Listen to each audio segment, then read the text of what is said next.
Acusan a Samuel García y a Mariana Rodríguez de posible trata de personas. Revelan expediente contra brazo derecho de Ricardo Monreal. Y otra explosión a 3 años de Tlahuelilpan. Bienvenidos al Caporal del 18 de enero. ¡Comenzamos!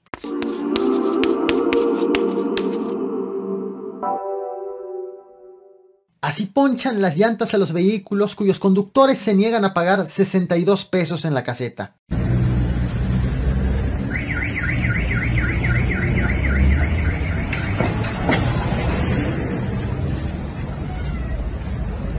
Los ponchallantas fueron habilitados este martes 18 de enero en la caseta del Circuito Exterior Mexiquense a la altura de las Américas, en Ecatepec, Estado de México. Esta combi se iba a pasar la pluma y apenas alcanzó a frenar.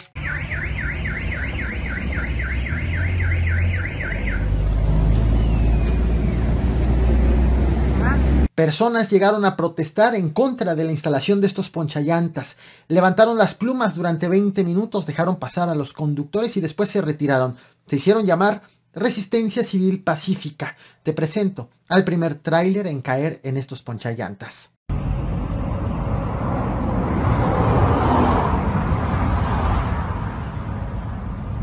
Las fotografías de Samuel García y Mariana Rodríguez con un niño que sacaron del DIF del estado de Nuevo León durante este fin de semana para fotografiarse con él y subir esas fotos a las redes sociales siguen dando de qué hablar. La organización Save the Children se sumó a las críticas mediante este comunicado que ves en pantalla.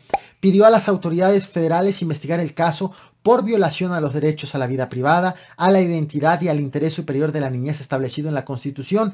Advirtió que puede haberse cometido incluso trata de personas por usar la imagen con fines políticos y mercantiles en las redes sociales. Y pidió a la sociedad, y aquí a mucha atención, a no celebrar ni normalizar este tipo de conductas. En tanto, la Procuraduría Federal de Protección de Niñas, Niños y Adolescentes del DIF Nacional informó mediante este comunicado que ya abrió una investigación en contra del gobernador y de su esposa por considerar que existe una clara vulneración de los derechos de la niñez. El Instituto Nacional Electoral informó que ya fue alcanzado el 100% de las firmas necesitadas, requeridas para convocar a la revocación de mandato del presidente Andrés Manuel López Obrador, por lo que ahora solamente está esperando la respuesta de la Secretaría de Hacienda y Crédito Público sobre la ampliación de recursos económicos para poder emitir una convocatoria para realizar este ejercicio. Está esperando una respuesta oficial, aunque ya sabemos lo que opinan desde presidencia a través de los dichos en las conferencias matutinas. Todo esto ocurre en medio de la polémica del video del Chipotle con el que el INE pretende defenderse de las embestidas del Poder Ejecutivo. Un video que merece un análisis, bueno, dos análisis muy apartes. Uno de fondo, en donde argumenta correctamente el porqué de su presupuesto, y otro de forma, que es el que le ha traído una oleada de críticas por el deficiente formato. ¡Al Chipotle! ¿A poco se creyeron eso de que el INE es el instituto electoral más caro de América Latina? Todo eso no lo hacen otros organismos en América Latina. No se dejen engañar. Rosario Robles, presa en el penal femenil de Santa Marta, Acatitla, en la Ciudad de México, dio positivo a COVID-19, según informó su hija Mariana Moguel, tras lo cual pidieron la liberación de la exsecretaria de Enrique Peña Nieto para que lleve el tratamiento por el COVID en su hogar, lo cual, como ves en pantalla, fue negado por el juez. Ahora, la hija de Rosario Robles ha exigido pruebas para todas las reclusas del lugar. ¿Y cómo va el caso del emesista José Manuel del Río Virgen? Recordarás, él es secretario técnico de la Junta de Coordinación Política de la Cámara de Senadores, brazo derecho de Ricardo Monreal. La revista R ha publicado parte del expediente judicial que las autoridades están elaborando sobre el caso del Río Virgen. Detenido por presuntamente ser el autor intelectual del asesinato de René Tobar, quien era candidato a alcalde de Cazones en Veracruz por el Partido de Movimiento Ciudadano.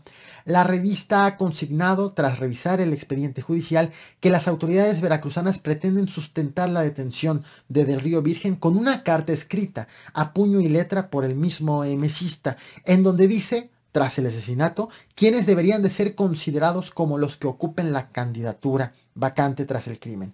Así como también investigaron o han presentado como prueba los dichos de emesistas inconformes con las propuestas de los sustitutos. Dicho de otro modo, porque tras el asesinato del Río Virgen propuso a 2 personas o hizo 2 propuestas como sustitutos y a que hubo inconformes con esas propuestas, es que la autoridad veracruzana interpreta que él fue quien ordenó matar al candidato.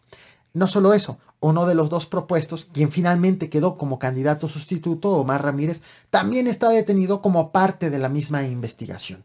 Sin embargo, hasta el momento no hay indicios expresados en el expediente judicial que indiquen directamente que Del Río Virgen ordenó el homicidio, sino hablan de un conflicto postelectoral meramente político.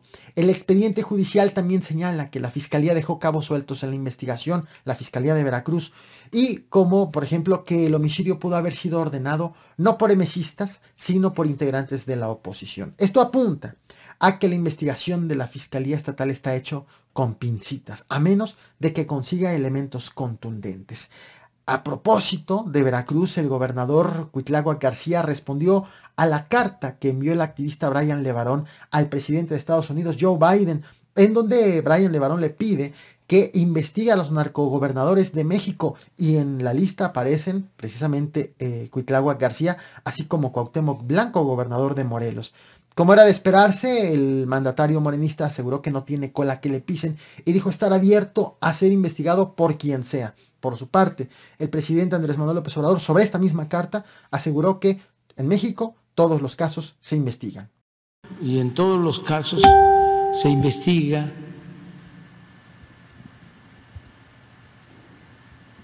Es nuestra responsabilidad y vamos a cumplir nuestra responsabilidad siempre. Y no hace falta que nos pidan del extranjero, ¿no? Y llegamos al tema principal. Este 18 de enero se cumplen 3 años de la explosión de un ducto en Tlahuelilpan, Hidalgo, ducto que fue perforado para robar el combustible y hecho que dejó a 137 víctimas mortales.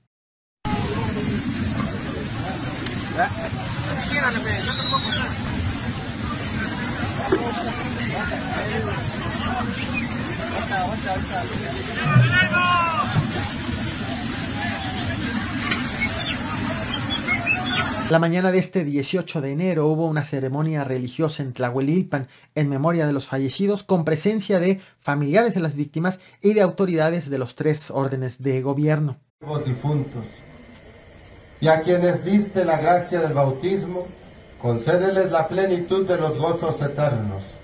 Por Jesucristo nuestro Señor.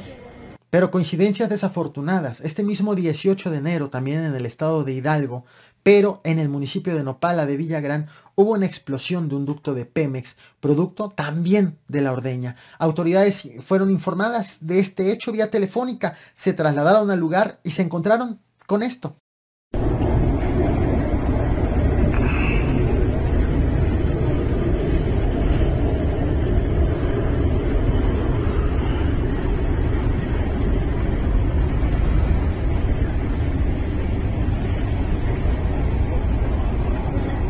Por fortuna, en esta ocasión no hubo personas detenidas, siquiera. Y aunque no hubo detenidos, los guachicoleros tampoco resultaron bien librados. Se les quemaron estas 2 camionetas que estás viendo en pantalla. A 3 inicios del combate al guachicoleo, a 3 años del inicio del combate al guachicoleo, la práctica de este delito continúa. No olvides reventar el botón de like, compartir y suscribirte. Nos vemos al rato con más información.